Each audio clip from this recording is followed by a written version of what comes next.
Boa noite, meus irmãos. Cumprimento a igreja com a paz do Senhor.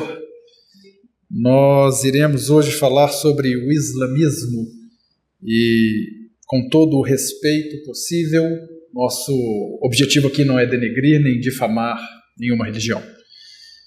Mas o texto base, eu irei utilizar o livro de Gálatas, capítulo 1, e o versículo 8. E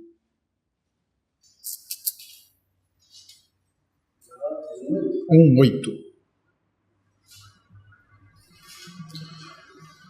onde o apóstolo Paulo diz: "Contudo, ainda que nós, ou um anjo dos céus, anuncie um evangelho contrário ao que anunciamos a vocês, que seja amaldiçoado, que seja anátema." E, bom, eu vou percorrer aqui sobre a história do islamismo, sobre o Alcorão. Eu trouxe aqui um exemplar para quem tiver interesse em manusear. Eu acho que essa versão é um pouco atualizada, ele está grande, mas pelo que eu vi eles são menores, mais compactos. E o que é uma seita? Eu vou trazer esse ponto só para a gente relembrar. E a seita é um grupo que se diferencia de um movimento dominante, é um grupo que ela se diferencia de movimento dominante por crenças e práticas. No nosso caso aqui, nós vamos tratar do Evangelho. Então, vai se enquadrar como seita toda aquela prática, toda aquela religião que fere o núcleo do Evangelho. E o islamismo, né? O Islã significa submissão a Deus.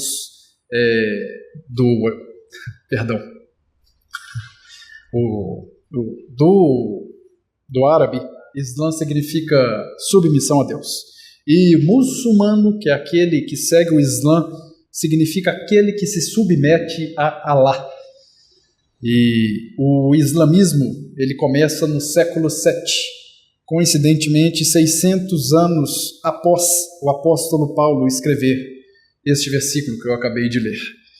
E a vida de Muhammad, ou Maomé, que ele era um órfão, ele foi criado pelo seu avô e pelo seu tio, e ele era um comerciante muito bem sucedido. Ele, aos 40 anos, recebeu revelações divinas da parte do anjo Gabriel, de acordo com ele e com o Alcorão.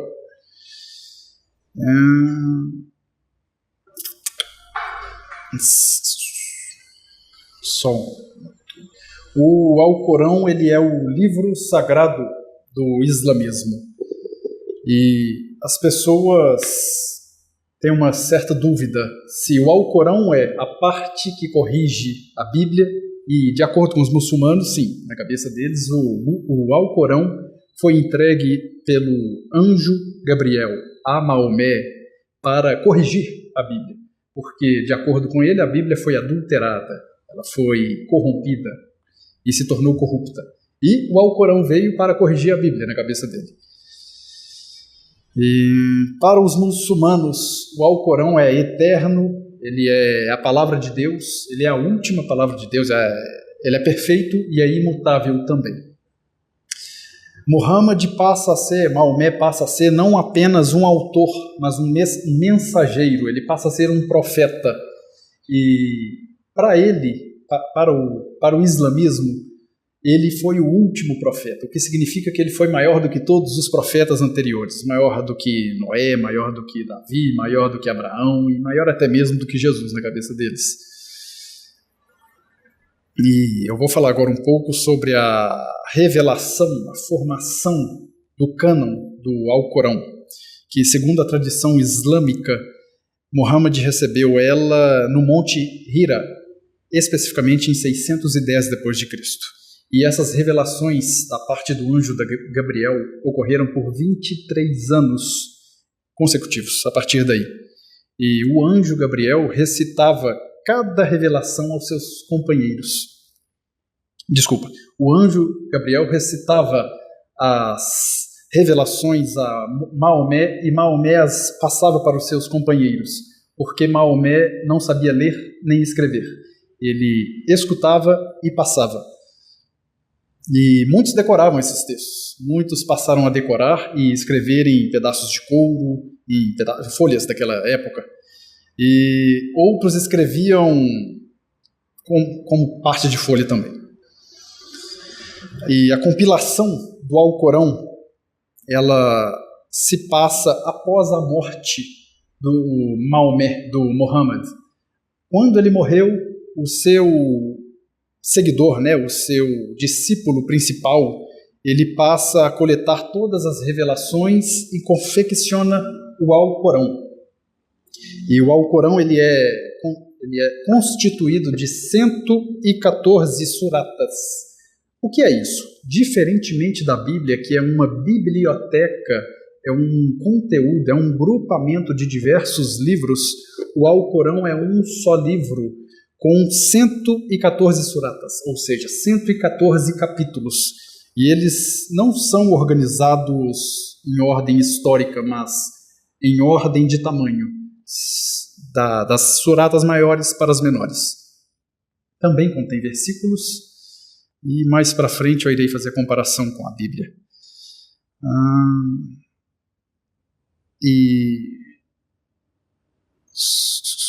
Só mais um minuto. Bom, o islamismo ele vai ensinar algumas doutrinas, e a primeira dela é que Deus enviou livros anteriores. Eles acreditam na Torá, que é o Antigo Testamento, os Salmos. Eles acreditam que Deus também enviou o Evangelho, mas eles dizem que Jesus levou o Evangelho para consigo. E o islamismo ele insiste que essas revelações do Alcorão elas são completamente puras, elas são monoteístas e coerentes, completamente coerentes com o Alá, com o Deus deles. E eu falo Deus deles porque eu vou chegar lá, mas nós não servimos ao mesmo Deus. O Deus do islamismo e o Deus do cristianismo são deuses opostos. E isso se confirma porque eles não acreditam na Trindade. Para eles, Alá é um, Deus é um, e inclusive tem um versículo na surata que diz que Deus não tem um filho e nem se daria a ter um filho. E nós não acreditamos nisso. Nós acreditamos em João 3,16, porque Deus amou o mundo de tal maneira que deu seu Filho unigênito, para que todo aquele que nele crê não pereça. E voltando aqui aos ensinamentos do Alcorão. O Alcorão seria então a restauração da revelação original que se passou do Antigo Testamento, do Novo Testamento, da Torá, da Bíblia, e como eu disse no início, é a correção, de acordo com eles, da Bíblia, inerrante, infalível e inspirada para eles. Segundo eles, o Alcorão também corrige algumas distorções da Bíblia. Essas distorções seriam a respeito da divindade de Cristo, seria a respeito da morte e ressurreição de Jesus, na qual eles não acreditam, seria a respeito também da Trindade e da natureza do povo de Deus, a Igreja. E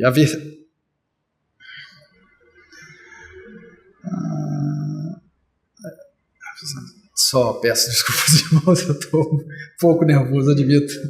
É muita responsabilidade. Não aconteceu.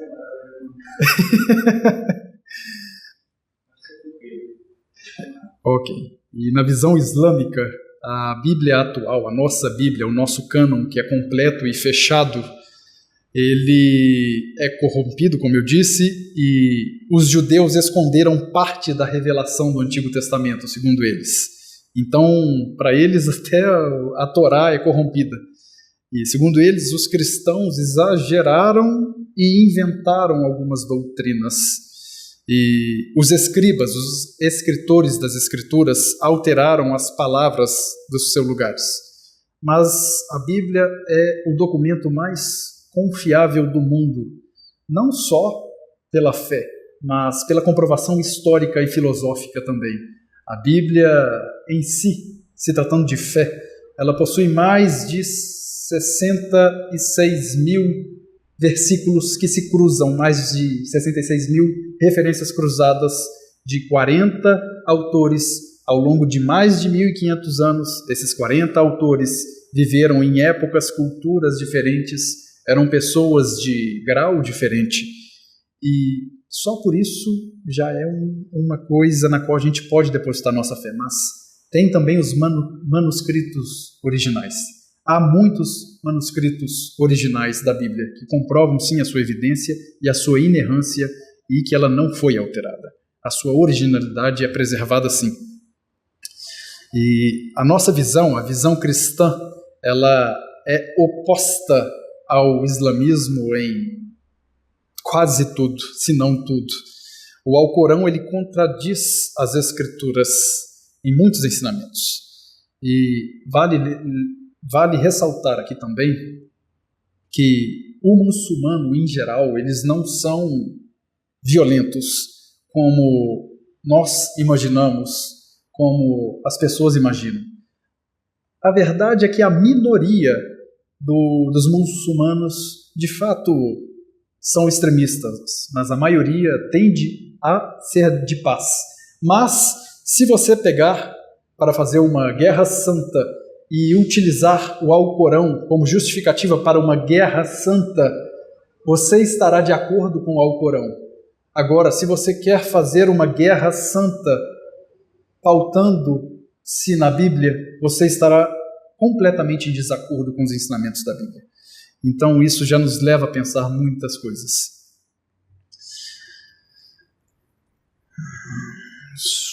Só recapitulando.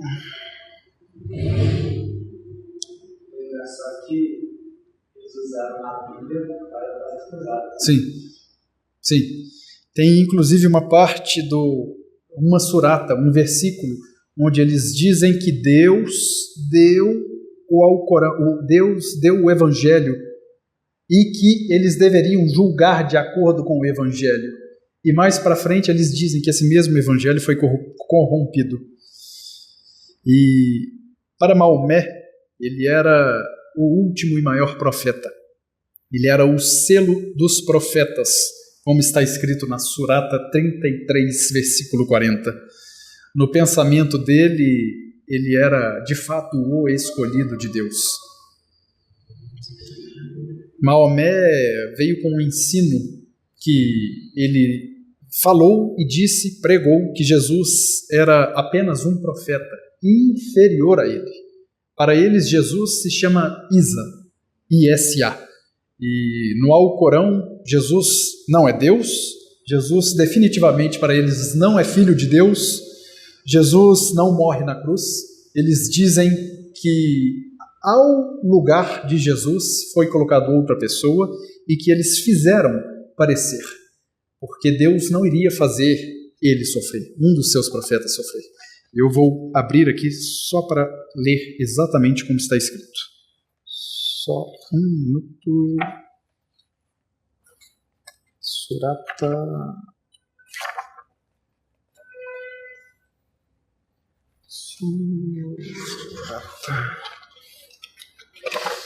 E é exatamente na Surata 4, no capítulo 4, versículo 157. Está escrito no Alcorão com essas palavras: que eles disseram em vanglória: matamos Jesus Cristo, filho de Maria, o mensageiro de Deus. Mas, na verdade, não o mataram nem o crucificaram. Mas assim lhes foi feito parecer. E aqueles que discordam estão cheios de dúvidas, sem certeza e conhecimento, mas apenas conjecturas a seguir, pois com certeza não o mataram. E o engraçado disso aqui é porque o próprio apóstolo Paulo torna a nossa fé pública ao dizer que se Cristo não morreu e ressuscitou, a nossa fé é em vão, irmãos. A nossa fé é em vão. Então, Paulo colocou tudo a perder, assim digamos, quando ele disse isso, porque naquela época conspiravam que Jesus não foi morto e que aqueles, os judeus que diziam que ele foi morto, diziam que ele não ressuscitou porque roubaram o corpo dele e fizeram parecer. Então, nós temos duas versões, dos judeus e a dos islãs, mas a que prevalece é a Sagrada Escritura. E ele foi visto, Jesus foi visto andando, caminhando, foi visto por muitas testemunhas oculares. Ele comeu e andou com essas pessoas. E O Alcorão ele vem diminuindo Jesus repetidamente ao longo do seu cânon. Eles dizem que Jesus é apenas um mensageiro, como eu li para vocês. Eles dizem que Jesus não é digno de adoração. Eles negam a Trindade, definitivamente negam a Trindade, negam a crucificação. E enquanto isso, Maomé, ou Muhammad, diz que veio trazer o verdadeiro evangelho, diz que veio trazer aquilo que Jesus teria perdido. Ele corrige todos os profetas anteriores. Ele estabelece as leis próprias, a Sharia, que é a lei do islamismo, e que ele recebe essa revelação contínua. Maomé também ele exigia uma obediência absoluta. Ele dizia que obedecer a ele era obedecer a Allah, era obedecer a Deus. E ele também ensinou que quem rejeita ele está perdido. Mesmo que você siga Jesus, mesmo que você reconheça Jesus, mas se você rejeita ele, você está perdido. Maomé também é exaltado em níveis que Jesus não é, de acordo com eles, claro. Maomé seria o intercessor final no dia do juízo, de acordo com a tradição do islamismo, e que no dia do juízo ele receberia todo o louvor, ele receberia louvores por ser o escolhido de Deus. Ele irá liderar todos os profetas também no dia do juízo, e na tradição deles também, eles acreditam que Maomé está acima dos anjos em autoridade religiosa. Então, sim, na cabeça dele, ele é maior que Jesus. E um outro ponto que eu achei interessante de trazer e abordar é a visão do inferno, de acordo com o Alcorão. Para eles, o inferno se chama Jahannam, e para eles é um lugar físico e real, é um lugar que foi criado por Allah, e é um lugar onde os descrentes e os pecadores não arrependidos sofrem punição. Para eles, quem vai para o inferno seria aqueles que rejeitam Muhammad como profeta, seria quem rejeita o Alcorão também, os politeístas e os hipócritas, aqueles que fingem crer. Na visão deles, os cristãos irão todos para o inferno.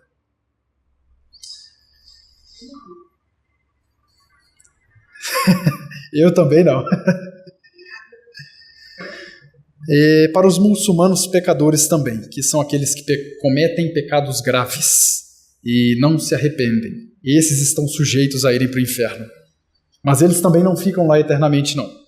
Após eles cumprirem a punição sentenciada por Allah, Allah vai até lá e os resgata e os leva até o paraíso. Eu gostaria de enfatizar aqui que a salvação no islamismo é pautada em obras. E, infelizmente, é por isso que é uma religião que vem crescendo tanto, tanto e tanto. Porque o homem não consegue se basear e se deleitar na graça salvadora de Cristo. O homem, a todo momento e a todo instante, ele quer quer ter o seu mérito, ele quer dizer que ele contribuiu, ajudou. E isso tudo é a natureza adâmica, é parte da natureza caída. E existem 7 níveis de inferno para eles. O primeiro é o Jahannam, que é o inferno mesmo, que é para os pecadores muçulmanos. E a segunda seria o Lada, que é para os judeus. É uma fornalha para os judeus. Ironicamente, eles chamam de fornalha mesmo. A terceira camada seria para os cristãos. A quarta camada para os sabeus. A quinta camada para os adoradores de estrelas. A sexta camada para os pagãos. E a sétima para os hipócritas e os inimigos do islamismo. E o Alcorão descreve o inferno como fogo intenso e com chamas gigantes, como água fervendo, como metal derretido, como vestimenta de piche, correntes e algemas. Bom, é realmente algo terrível. E é um lugar eterno.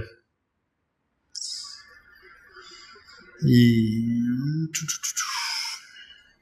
agora eu abordo o ponto principal aqui do estudo que é por que nós, cristãos, por que o cristianismo entende o Islã como uma seita herética. E como eu disse no início, toda seita herética se caracteriza, no nosso caso, por ferirem a suficiência do Evangelho, por ferirem o núcleo central do Evangelho. E a primeira parte é a negação da divindade de Cristo. O islamismo nega que Jesus Cristo seja Deus. O Alcorão afirma que Jesus foi apenas um profeta inferior a Maomé, como eu já disse. E está realmente escrito isso. E, enquanto isso, nós, cristãos, acreditamos sim que Jesus é 100% homem, 100% Deus. É o Deus criador dos céus e da terra, que veio a essa terra pela barriga de Maria, uma virgem que o concebeu e o ganhou sem pecado, e andou 100% sem pecado nessa terra, cumprindo toda a lei de Deus, em agrado a Deus, e se entregou em sacrifício por nós.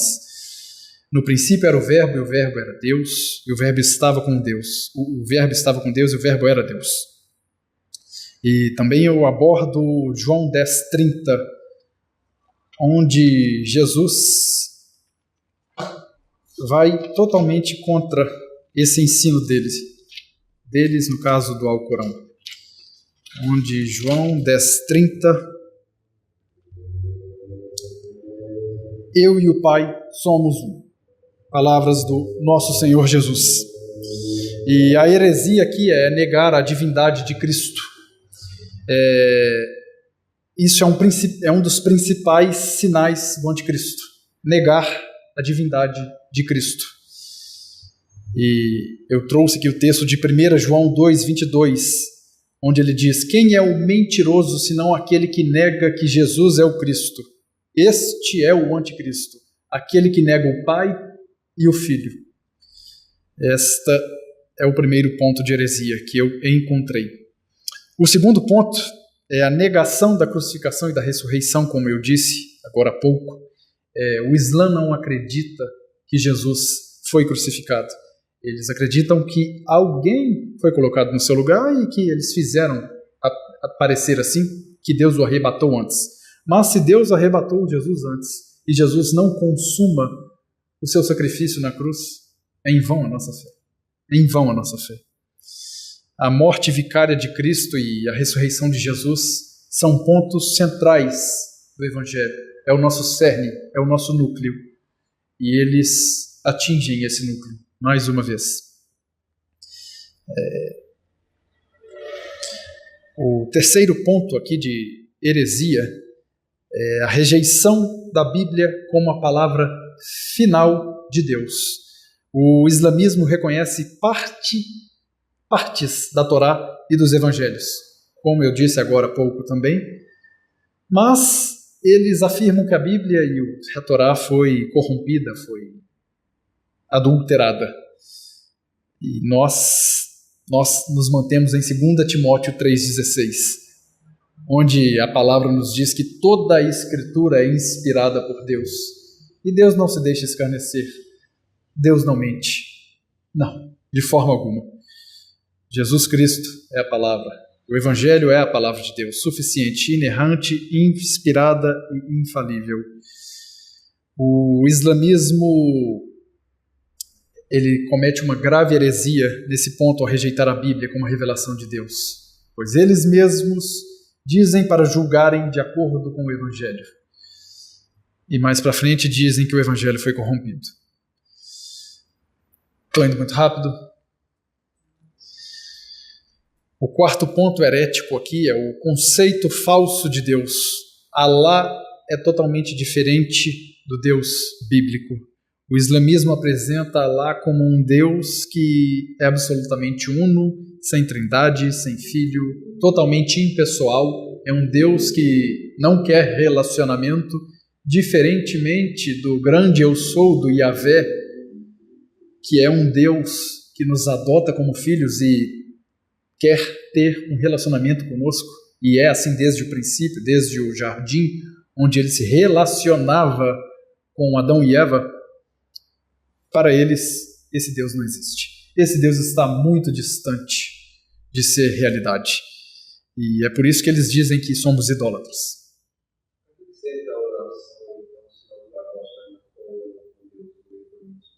A oração para eles seria uma forma de conversar com Deus, sim, e de redimir-se com Deus. É basicamente o que a gente faz. Mas essa questão de ter Deus como um pai não existe. Não existe esse relacionamento para eles. Eu acredito que seria mais uma questão de confissão de pecados do que de relacionamento. Eles não acreditam.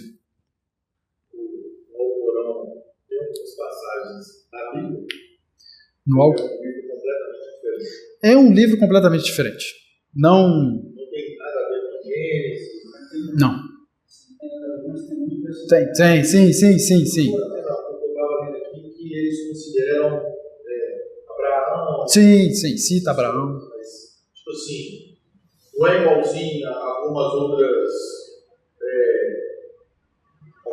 denominações que nós temos que utilizam a Bíblia também, mas acrescentou ou retirou alguma coisa. Não tem nada a ver. Eles pegam algumas partes. Por exemplo, tem um capítulo que se chama Maria, mãe de Jesus. Sim. E nesse capítulo, nessa surata, eles citam, não de acordo com a Bíblia, mas na visão e na revelação do anjo Gabriel para eles, eles citam o anjo Gabriel conversando com Maria e Maria dizendo que não conhecia nenhum homem. É semelhante à Bíblia, mas é diferente. Não tem Gênesis? Não. Começo da história? Agora eu entendi a sua pergunta. O Alcorão é 100% a revelação do anjo Gabriel. Sim, não tem semelhança, não.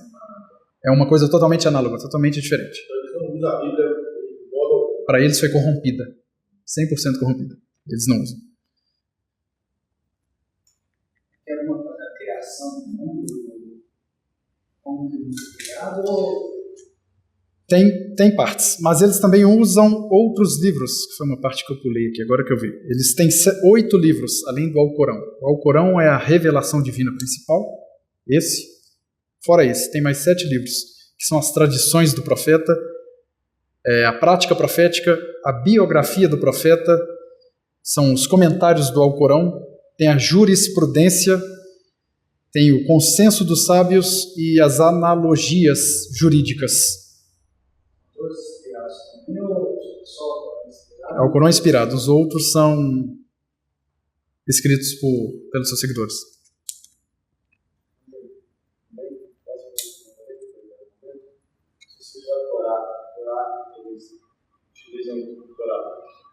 Para eles foi corrompida também. A Torá seria o Antigo Testamento.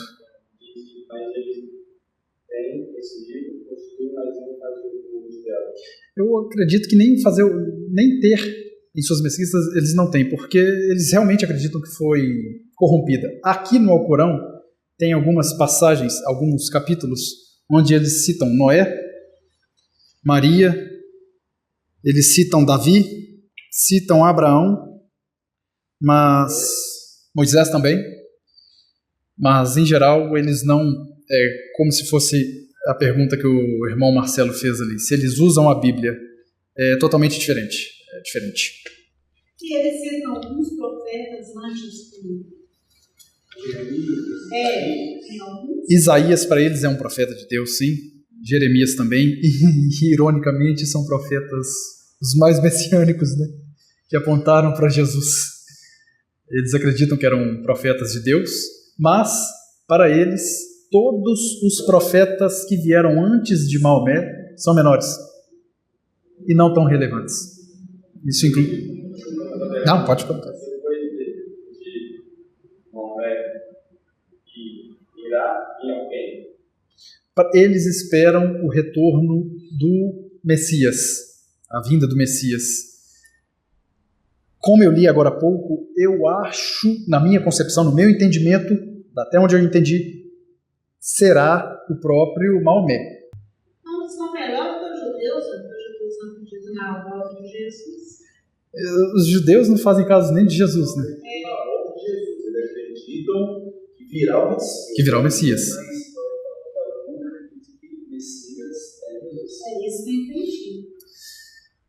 ao... Não uma coisa do que eu estou vendo aqui, não justamente um Messias, mas um profeta, né? Sim. De Abraão. Sim, profeta.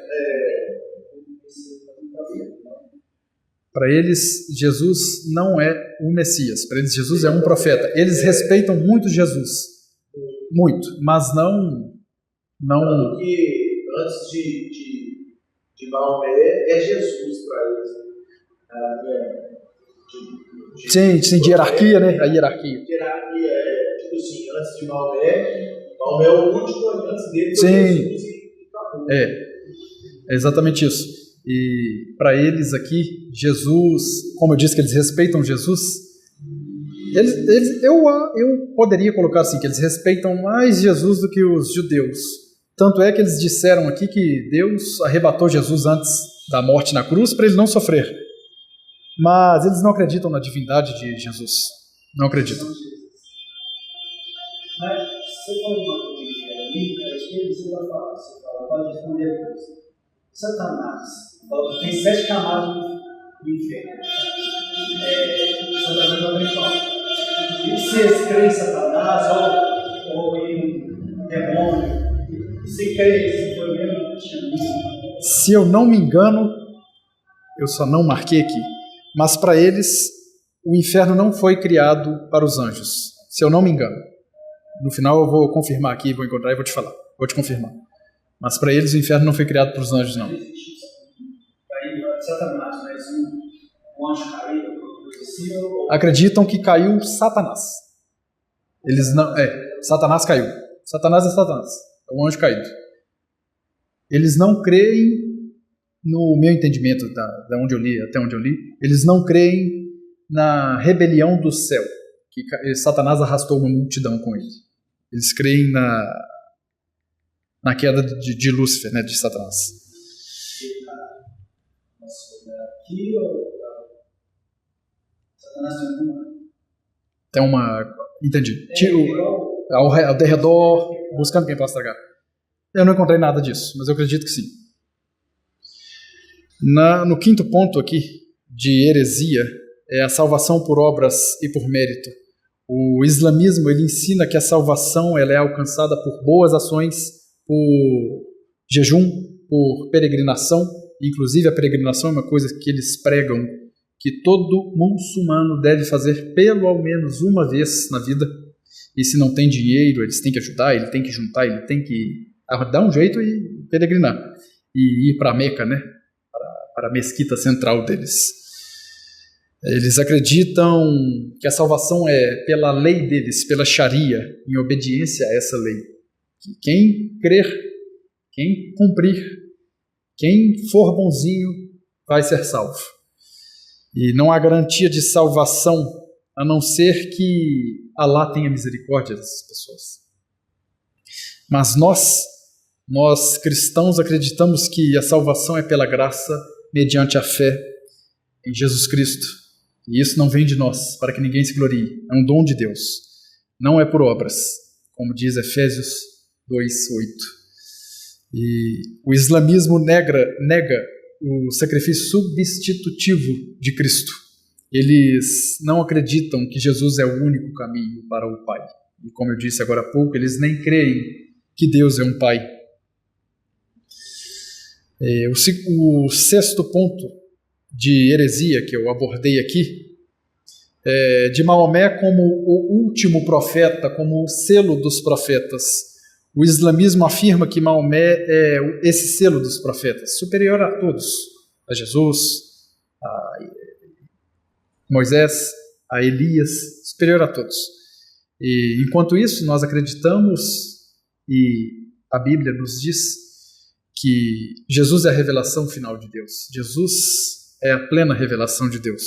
E que não há outro mediador, não há outro evangelho e não há outro profeta após ele. Jesus Cristo é o Senhor, Jesus Cristo é a revelação final de Deus. E eu abordei aqui Hebreus 1:2, onde diz: Deus nos falou nesses últimos dias pelo Filho. E Gálatas 1:8, onde eu li no início: ainda que um anjo dos céus vos pregue outro evangelho, seja anátema, seja amaldiçoado. E a grande heresia aqui seria exaltar qualquer outro profeta como revelação superior a Cristo. Você fazer isso é você rejeitar o Filho de Deus, é você rejeitar a obra consumada de Cristo, é você rejeitar tudo aquilo que Cristo pregou, andou e viveu nessa terra. O sétimo ponto de heresia que eu trouxe aqui é o perigo espiritual e evangelístico da religião em si. O islamismo, ele tende a cegar os corações com uma falsa esperança. Ele é uma das maiores barreiras da pregação do evangelho no mundo. Infelizmente, onde temos irmãos sendo perseguidos, temos irmãos sendo massacrados, em sua grande maioria por muçulmanos. Mas como eu disse no início, não generalizo toda a religião, não falo de todos os muçulmanos, mas, coincidentemente, onde há cristão sendo perseguido, tem a mão deles. Cara, esse negócio que eu fico vendo a questão do islamismo, um artigo aqui que vê a lembrar essa situação que aconteceu em Nova York. O prefeito lá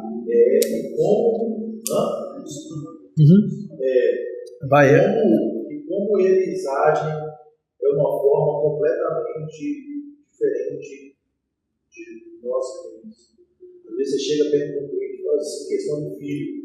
Não quero ter filho, não, o mundo está muito perigoso, muito caótico. Eles vão ao contrário. Se eles querem dominar um local, eles vão para aquele local e vão proliferar aquele local, mas eles fizeram em Nova York. É considerado Nova York a maior capital, né? Sim. Do mundo, né? Cidade. E tipo assim, cara, eles foram para lá, dominaram, cresceram, pra você ver, cara. Eu tô lendo um artigo aqui, por isso até que eu tô mexendo no telefone aqui, é uma coisa interessante, né? Sobre a questão de oração. Eles rezam 5 vezes no dia. E, tipo assim, independente de onde eles estiverem, deu o horário, vai parar. Vai parar. Na Europa, eles estão também, meu esposo mora em Portugal. Dizendo que na Europa é muçulmano, as igrejas estão 1,3 bilhões de muçulmanos registrados e crescendo. A religião que mais cresce. E aonde eles batem o pé, eles dominam. Eles dominam. Não sei se foi a Inglaterra ou se foi outros, mas eu vi que lá o nome mais registrado do ano passado, 2024, é Mohammed. Inglaterra. Inglaterra em geral, não sei se foi só Inglaterra em geral, ou se foi só Londres. Acho que foi Inglaterra em geral. Um país que nasceu no caminho, berço do cristianismo, assim, hoje em dia, está tendo o que está tendo mais. Ele impõe a cultura deles. Ele impõe a cultura, tipo assim, é uma situação que é vista a longo prazo, não é um negócio tipo assim, nós vamos trazer pessoas do nosso país para cá, não. Eles vão, proliferam, tenham filhos, e aqueles filhos ali crescem dentro da religião. Não tem tipo assim, eu sou muçulmano, o meu filho vai ser cristão. É morte, sim. Você entendeu? Não tem essa. Tipo assim, eu creio que o cristianismo não é forçado. Eu creio nisso. Eu tentei compilar aqui os pontos principais do tema do estudo, mas tem muita coisa mesmo. Por exemplo, tem uma lei na Sharia, que é a lei deles, onde fala que os infiéis eles podem ter um culto, não é exatamente essas palavras, não, mas eles podem residir na terra, porque para eles não existe essa coisa, né? Por exemplo, tal país é cristão. Não, a gente não julga isso, a gente fala de majoritária. Por exemplo, o Brasil majoritariamente é cristão, Estados Unidos majoritário cristão, mas para eles não, para eles a terra de fato é aquela religião. Para eles de fato a Arábia lá, por exemplo, é islâmica, a terra é do islamismo, é posse do islamismo. Tanto é que o pináculo lá do templo, que é onde era o segundo templo, né, e hoje é a cúpula dourada em Jerusalém, é deles. E ninguém mete a mão lá, nem faz nada, porque se fizer alguma coisa, dá guerra mesmo, Terceira Guerra Mundial.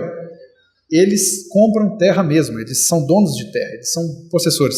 E o que eu estava falando é que os infiéis, né, qualquer um outro que não segue o Islã, podem residir e ter cultos, por exemplo, numa igreja. É por isso que existe igreja lá na Arábia, né? Mas você tem que pagar uma taxa. Você paga para eles. Aí, é claro que eles vão te olhar torto, mas... Isso é uma coisa que Isso é uma coisa que eu sempre falo referente ao cristianismo. Eu creio que não é imitar a religião do próximo, entendeu, cara? Mas eu creio que a questão da falta da união mesmo, de irmão para irmão dentro do cristianismo, eu enxergo muito essa situação, entendeu? Porque essas outras religiões, principalmente a que você está falando hoje, os fiéis eles procuram se ajudar ao outro, entendeu?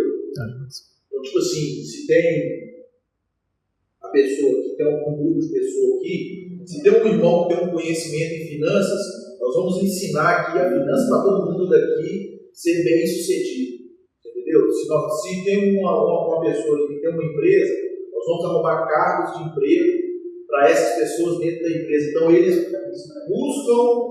eles buscam, se eles dominarem uma empresa, você é muçulmano, você é diretor da empresa, os muçulmanos daquele local ali, eles vão ter cargos primordiais dentro daquela empresa. Eles vão fazer aquelas pessoas crescerem dentro daquela empresa. E isso, para mim, é uma situação que falta um pouco no cristianismo. Você vê que está sendo pregado aí agora, pregado assim, está sendo falado aí agora aí de empresários brasileiros que falam assim, não, eu sou cristão, eu dou preferência para contratar quem é cristão, e as pessoas horrorizando sobre isso. Mas só que em outras religiões, isso é fato verídico. E não tem dessa você acha ruim, não, é o que nós vamos fazer. Mas tem também um contraponto a isso, né? Por exemplo, hoje no Brasil, eu tenho alguns amigos que empreendem e eles falam, eu não contrato crente. Isso é muito triste. Isso é muito triste. Uma coisa que você abordou e abordou bem aí, eu acho que eu posso chamar isso de disciplina. Eu acho que eles têm mais disciplina em viver aquilo que eles pregam do que a maioria dos cristãos. Olha para o Brasil, 90% é cristão. Olha o país como que está. Cara, mas eu acho que há uma diferença a gente falar, a gente se denominar cristão e a gente ser cristão. Com certeza. Com certeza. Então, essa divisão que eu falo que por muito tempo eu ainda vivi isso. Não sei a idade de todo mundo aqui, mas eu vivi isso ainda. Que a palavra de um homem, ela era muito válida. Então eu creio que para o cristão isso deveria ser mais ainda. Então eu creio que o cristão deveria ser mais ainda. Mas só que nós vivemos épocas que não foi assim. Tanto que a gente vive hoje em dia aí, a tendência está denominações não, mas a tendência é piorar. A gente vê até não é congregação, não fala igreja, não gosto de falar igreja, não. Generaliza. Congregações, as pessoas falam assim, o irmão tem que servir, o irmão tem que isso. Aí você vai ver a liderança, o cara tá. Então é complicado, você entendeu, cara? Podre de rico, vamos falar assim. E está vivendo de servidão dos fiéis, você entendeu? Então o problema é isso, que nas outras religiões, os caras vão, a liderança vai se enriquecer financeiramente, mas vão levar os fiéis ali de confiança, aqueles fiéis ali para aquilo também. E no cristianismo parece que é um pouco ao contrário, certas lideranças, eles querem enriquecer e vai sugar do povo mesmo e não estou nem aí, não quero nem saber. É complicado. E só para finalizar aqui, o islamismo, ele, como eu li agora, ele nega as principais questões do cristianismo. A divindade de Cristo, a filiação divina de Cristo, a morte e a ressurreição de Cristo, a Bíblia como palavra final e a salvação pela graça. O islamismo ele não fere apenas a ortodoxia cristã, ele fere o cerne do evangelho. Ele está indo além da maioria das seitas e heresias que nós temos estudado aqui. E como eu gostaria de finalizar isso aqui com um versículo de 1 Coríntios 15, 14, onde o apóstolo Paulo nos diz, 1 Coríntios 15, 14: se Cristo não ressuscitou, é inútil a nossa pregação, como também é inútil a fé que vocês têm. E como eu disse, Paulo deu tudo a perder aqui, digamos assim, né? Ele confiou isso, ele tornou o cristianismo um fato público em que nós não estamos adorando a um homem de mão furada que morreu e pronto. Nós servimos e adoramos ao Deus vivo que, por tanto amor de nós, um amor eterno e imutável, decidiu se encarnar, decidiu deixar toda a sua glória e vir para essa terra. Ele decidiu deixar toda a sua delícia, o seio do Pai, e fazer um homem, ter um corpo como o nosso, claro que 100% Deus, 100% puro, e ele decidiu largar tudo por amor de nós e se entregar como um sacrifício perfeito. Maomé está morto agora. Maomé está debaixo de 7 palmos de terra, corruptível, né? Se tornou corrupto, conheceu a morte, conheceu a podridão. Nosso Senhor no 3º dia ressuscitou. No 3º dia ele ressuscitou, caminhou por mais 40 dias nessa terra, subiu aos céus e irá voltar em breve. E o meu pedido nessa noite ao Senhor é que Ele alcance o coração dos muçulmanos que estão perdidos, que estão cegados por essa doutrina. Para o homem mortal, aquele homem que não conheceu Cristo, ela é tentadora porque você vai conseguir comprar o seu pedacinho lá no céu sendo uma boa pessoa, praticando boas obras. Mas não é isso que nós cremos, não é isso que a palavra diz. E eu peço a Deus que alcance cada um deles e transforme o coração deles. O bonito do cristianismo é que ali você já nasce, você é obrigado a seguir aquela doutrina. E nós não, nós temos a escolha de ir até a Deus. E ali não, ali você é obrigado. Então, o que é bonito para nós é que Deus nos deu a escolha, né? Sim. Isso é que é bonito, a gente pode escolher.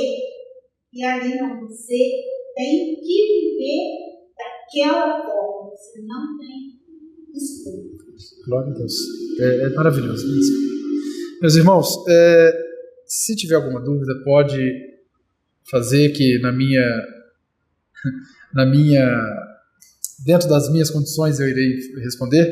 De antemão eu peço desculpa por qualquer percalço e desespero, é a minha primeira vez aqui. E o Vitor me coloca na primeira vez para falar de islamismo ainda. Eu fiz o possível, eu estudei até onde eu consegui, e é isso aí.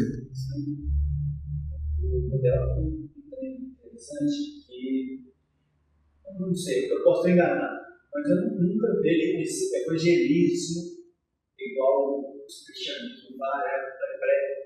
Está tendo? Está tendo? Aqui.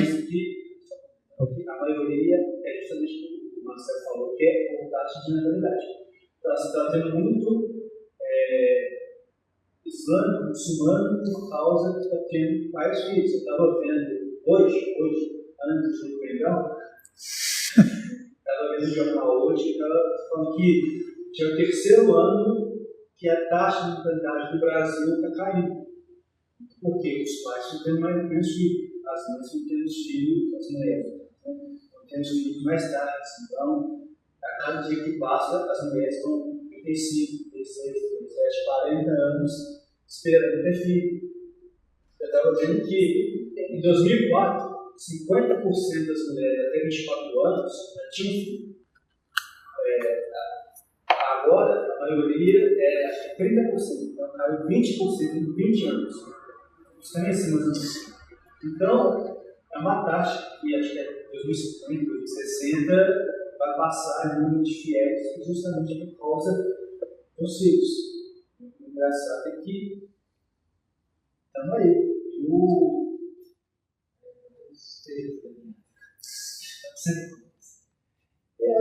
E essa questão, então, aos solteiros, aos que têm filho, podem ter filho no mundo, sem dó, que Deus dá graça, Deus fala que não se preocupe com o amanhã, porque o amanhã está Deus pertence, brincadeiras à parte.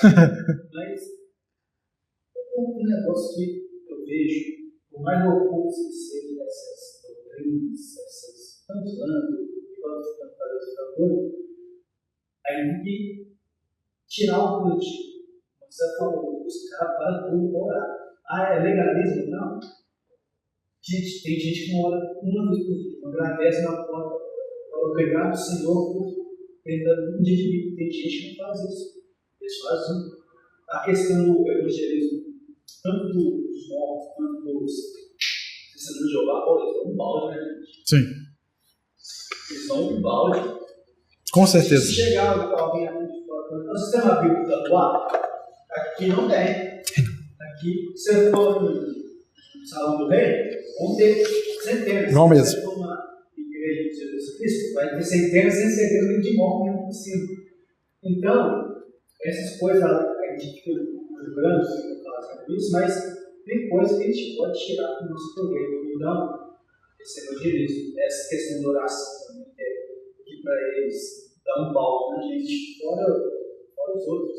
É a disciplina, né? Essa disciplina. A questão que vocês colocaram aí dos xiitas é que os xiitas, eles ainda apoiam o líder, eles falam califas, da linhagem de Maomé até hoje. É mais ou menos a questão dos saduceus. Os sunitas, eles se voltaram para a eleição, votação de um líder diferente. Então, como se fosse, vamos colocar aí que o cristianismo, né, hoje, ele vem denominado do catolicismo. Mas é como se fosse ainda o catolicismo liderando essa situação toda. Pode ter as outras denominações, mas a liderança vem de lá. Essa que é a diferença. Se pode ter outras congregações, pode, mas só que ela vem de uma liderança só. Ela vem de um comando só. Que bagunça. Complicado. Deixa eu só responder o irmão a questão da oração.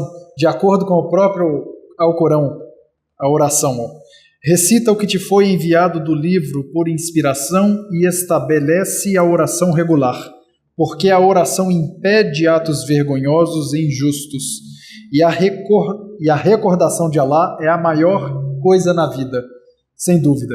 E Alá conhece as ações que fazeis. Então, basicamente, a oração seria algo mais ou menos o que eu falei mesmo, né? Para confessar e não cair. Mas é uma forma de adoração também. Não é uma forma de adoração. Eu fui proibido de ser polêmico, mas é isso aí.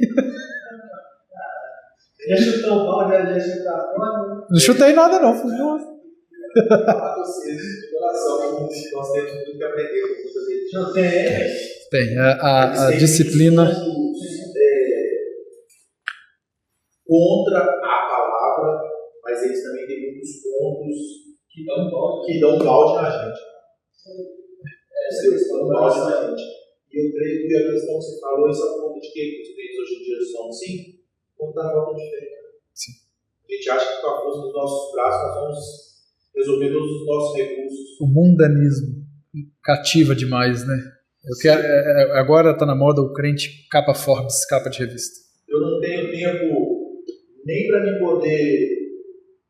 O meu tempo é para mim poder trabalhar. Como eu vou parar para orar? Imagina, o crente ter que parar hoje em dia com a mentalidade. A gente vê que E eu vou te falar por mim, viu? não tem um compromisso para fazer hoje, por isso não está aqui.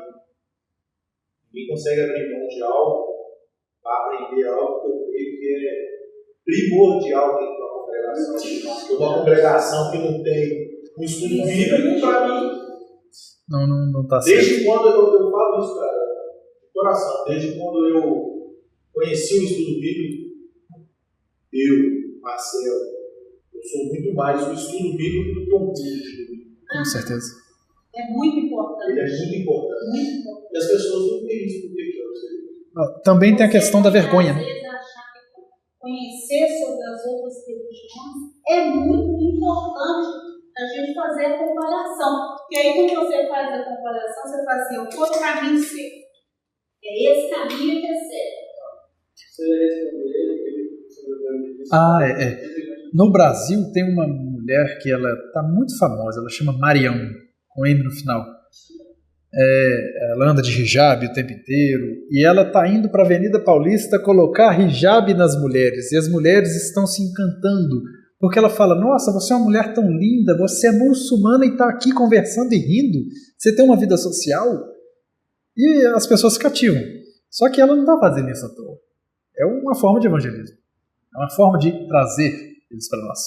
Marcelão, oração final sua. Uma questão aqui de liderança ajudar os pobres, né? Então eu creio que é uma religião. Eles fazem obrigação, esmola. Obrigação, que se pegar 10%, né, anual, se eu não me engano. que se pegar no Brasil aí do jeito que o povo gosta de uma ajudinha, nossa, obrigado. Amém. Senhor, meu Deus, meu Pai, Senhor, que o Senhor possa tocar os nossos corações, Em Pai. nome de Jesus. Que o Senhor possa continuar com a sua infinita misericórdia, pois cremos, Senhor. Ali como Pedro naquele momento falou: Tu és o Filho de Deus. Aleluia. Nós cremos assim, Pai. Sim, Tu és o Messias, Senhor. Que o Senhor possa nos conduzir, Pai, a boa, perfeita e agradável vontade que o Senhor tem para as nossas vidas. Sim, Pai, nessa noite, a começar de mim, em nome dos meus irmãos aqui também, Pai, eu te peço que aumente a nossa fé. Pois a Tua palavra também nos ensina isso, Pai. Que possamos te pedir que aumente a nossa fé, pois não temos, Pai, fé. Que o Teu Espírito nos considerar, vai nos conceder isso, Pai. Então, nessa noite, eu te peço, Senhor, que aumente a nossa fé, que possamos crer que o Senhor é o único e suficiente Senhor de nossas vidas, Pai. Que possamos crer em Ti, Pai, que morreu ao terceiro dia, ressuscitou e está sentado ao lado do Pai. Que o Senhor é o único e suficiente para as nossas vidas, Pai. E que o Senhor possa nos conduzir a fazer o Teu nome conhecido, Pai. Que, como a Tua palavra ele fala, como Paulo fala ali, em Tua palavra, Senhor, que não vivamos mais nós, mas que o Senhor vive em nós, Pai. Então nos conduza, Pai, a fazer cada vez mais o Teu nome conhecido. Em tudo, Pai, em tudo. Que o Senhor nos alimente e nos conduza. Em nome de Jesus. Eu creio, Senhor Jesus, que o Senhor é suficiente. Eu creio, Senhor Jesus, que o Senhor é suficiente. Então, que o Senhor aumente a nossa fé. Em nome de Jesus. E possa nos conduzir a levar outras pessoas a crer. Em nome de Jesus. Em nome de Jesus. Amém. Amém. Amém. Amém. Tchau.